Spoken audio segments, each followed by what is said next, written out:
Hello, welcome to second video of linear integrated circuits. So it is again 555 timer and its applications. So in the previous video we are discussing about the monoshot. In this video we shall continue the discussion of monoshot and then try to understand the working of 555 timer as a monostable multivibrator.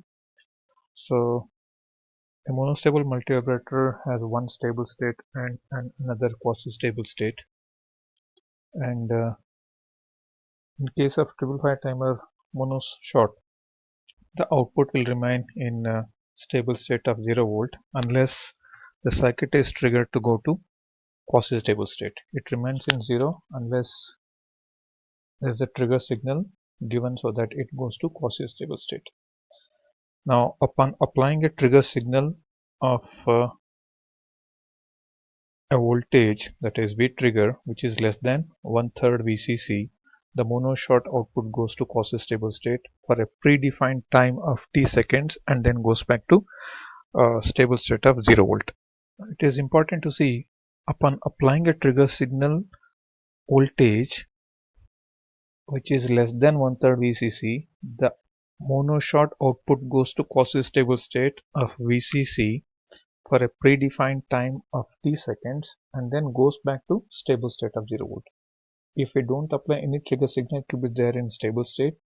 If you apply a trigger signal whose voltage is less than 1/3 VCC, then monoshot goes to quasi-stable state.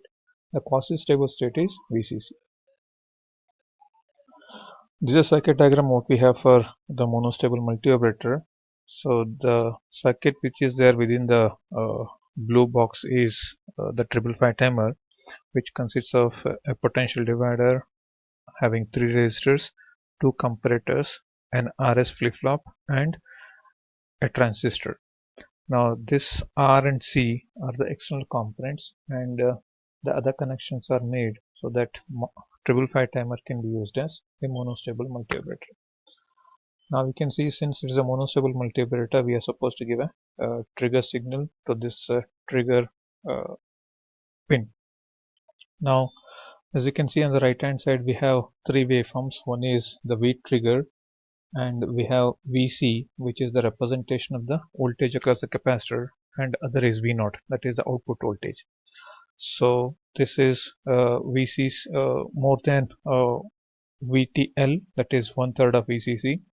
If the voltage at the trigger is more than 1/3 VCC, the output is 0, that remains in stable state. So when we apply a voltage which is less than VTL, that is 1/3 VCC, the output goes to quasi-stable state. You can see here. Now the capacitor starts charging. It goes up to a VTH and then it comes down to 0. So the output goes to stable state after a predefined time of t. So that t is decided by the value of this C and R, which are the external components. We shall see the working of this monostable multivibrator in detail by considering different voltages at the trigger as well as at the capacitor, across the capacitor. Now we shall assume, we shall consider stage 1 of the monoshot. So in this stage we shall consider the capacitor voltage is initially discharged to 0 volt, and we have a trigger voltage at V trigger as plus VCC. So we are exactly dealing with this part of the waveform. Now this is V trigger, we have plus VCC, and assume that the capacitor voltage is 0 here. So at that point, let us find out, okay, what is the output voltage. Now let us see what is the comparator 1 and comparator 2 voltages. As we can see here, this table shows what is the comparator V plus and V minus and the corresponding the comparator voltage. You can see V plus of the comparator 1 is Vc. In this case, Vc is 0. The V minus of the comparator 1 is Vth, that is 2/3 of Vcc. Since V minus is more than V plus, the output is 0. Similarly, the comparator 2, V plus is VTL. That's what is VTL here. V minus is plus VCC. So V minus is plus VC. So here V minus is greater than V plus. That is VCC is greater than 1/3 of VCC. When V minus is greater than V plus, we will know that the output voltage of the comparator will be minus V sat. In this case of comparators, minus V sat is actually 0 volt. So that's why we have a 0. So this 0 and this 0 will be going to this reset and set of the flip-flop, which will, because we know that 0 0 at the R and S of the flip-flop will going to make the output voltage in the previous state. We have assumed the previous state to be 0, so output remains in 0. So this is Q is 0, the corresponding Q bar, that is the complement of that is VCC. This VCC will give the base drive for this transistor. The transistor is on. You can see here the transistor collector is connected to this capacitor.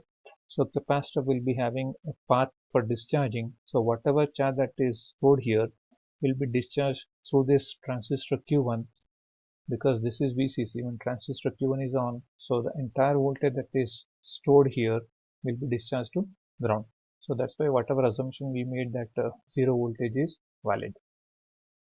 So under stage 1, as long as the trigger voltage is at plus VCC, that is anything more than VTL, the output voltage remains at 0.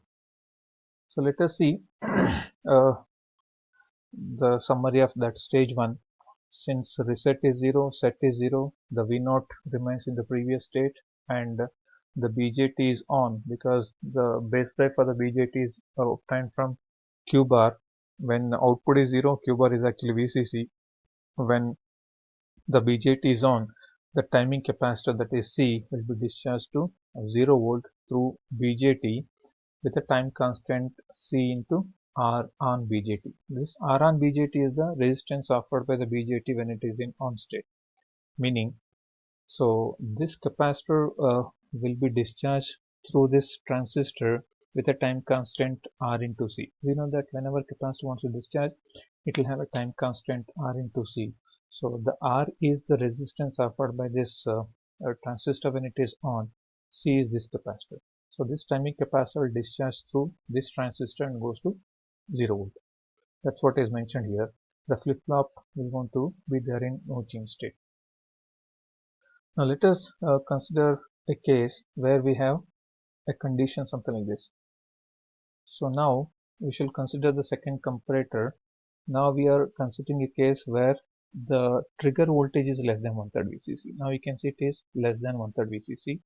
Now we have this V minus of the second comparator is less than 1/3 VCC, whereas V plus is at VTL. So this VTL and this is less than VTL. Since you can see here, this is V plus. Now V plus is greater than V minus. So once V plus is greater than V minus, the output of the second comparator becomes VCC. That's what is here. So this is VCC. When this is VCC, so this corresponds to a set value. So when set is 1, and assume that the capacitor voltage initially it was 0. Now when it is 0, this was there in 0. So because when it is 0 volt, so we have 0 over here. This is VTH, which will make this voltage as 0. Why it is 0 means because V minus is greater than V plus. So as you can see here, V minus is VTH, and V plus, that is voltage across capacitor, is still less than higher threshold voltage. So this is at 0. So this 0 on VCC will make your flip-flop to set. When the flip-flop is set, the output Q goes to VCC. Now you can see, as soon as the trigger signal goes below 1/3 VCC, that is less than VTL, the output goes to high state. So this is gone to high state. Once it goes to high state, this is 0. So when it is 0, the transistor is off. When transistor is off, the charging of the transistor, this capacitor begins. So this charging will make sure that this is whatever charging is written here is for this capacitor. Now capacitor starts charging. So capacitor starts charging. As you can see now, capacitor is charging here. So towards where it will go towards VCC. So now the capacitor voltage started charging. Let us assume that in this particular case it is still less than the higher threshold voltage. When it is still less than the higher threshold voltage, the output is still in high state. Now let us see the summary of second stage. Reset is 0, the set is 1. When set is 1, we know that it will make the output voltage VCC, and BJT is off. Since BJT is off, the timing capacitor charges towards VCC through resistor R with a time constant R into C. As you can see now, so since capacitor is not allowed to discharge through this because it is off, now capacitor will charge towards VCC through this resistor R with a time constant R into C. So that's what is written here. The timing capacitor charges towards VCC through R with a time constant R into C. Now this is what will happen when this has gone below 1/3 VCC, that is less than VTL. Now let us see what happens once it goes back to VCC. Once it goes back to VCC, now we can say this is at plus VCC, this is at VTL, this is VCC, this is VTL. So VTL actually 1/3 VCC. So now this is more, V minus is more. As you can see now, V minus is VCC for the second comparator. The V plus of the second comparator is VTL. Since V minus is more than V plus, the output becomes 0. Now you can see the output has become 0. Meaning when this goes to high, you have this becoming 0 volt. When this is 0 volt, now we are still considering that the capacitor voltage is still not yet exceeded this VTH. So it is still less than VTH. When it is less than VTH, here you can see this V plus is less than VTH. This is V plus less than VTH. V minus is VTH. Now again here also V minus is more than V plus, the output is 0. If it is 0, 0, actually the output remains in the previous state. The previous state was VCC here. Now the output is still remaining at VCC. Now you can see even when this trigger voltage goes above from 1/3 VCC or above VTL, now during this condition the output is still VCC because it is remaining in the previous state. When it is remaining in the previous state, as you can see here, now it has gone to VCC. This V minus has become VCC, but still the output is in high state because it is actually remembering the previous state. So that's what is shown here.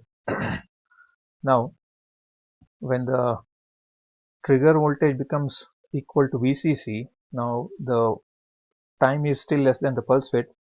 Now R is 0, set is 0, both reset and set are 0, 0. The output is still in VCC, the BJT is off, the capacitor is still charging towards VCC through resistance R with a time constant R and C. Flip-flop is there in the no change state, meaning that flip-flop will not change, the output remains in high state. Now let us see what happens, because we know that the capacitors keep on charging. Suppose if it exceeds 1 VTH, this is the case now. Now this V plus of the first comparator, that is this is your V plus which is connected to capacitor. If it exceeds this voltage, that is VTH, this comparator changes to 1. When this comparator voltage changes to VCC and this is at 0, we know that it's a case of reset condition. Now we are exactly looking at a time where the capacitor voltage is exceeding VTH. When it is exceeding VTH, V plus is more than V minus. The V01 of the first comparator will become VCC, whereas the previous one remains at 0. Now it is VCC 0, it will reset, the output becomes 0. This is what is exactly shown here. So capacitor voltage was charging towards VCC. Whenever it crosses VTH, the output becomes 0. So it goes to the reset state. So reset state is output is 0. That's what is the summary here. Now here trigger is VCC. So T has exceeded the pulse width. Now reset is 1, set is 0, the output is becoming 0. Now BJT is on. Once BJT is on, the transistor is allowing the capacitor to discharge through it. Now the timing capacitor discharges to 0 volt through BJT with a time constant C into R on of the BJT. This time constant is almost, this time is instantaneously reduces as this R on of the BJT is very small. So since R on of the BJT is very small, it discharges quickly. That's what is shown here. It is discharging very quickly.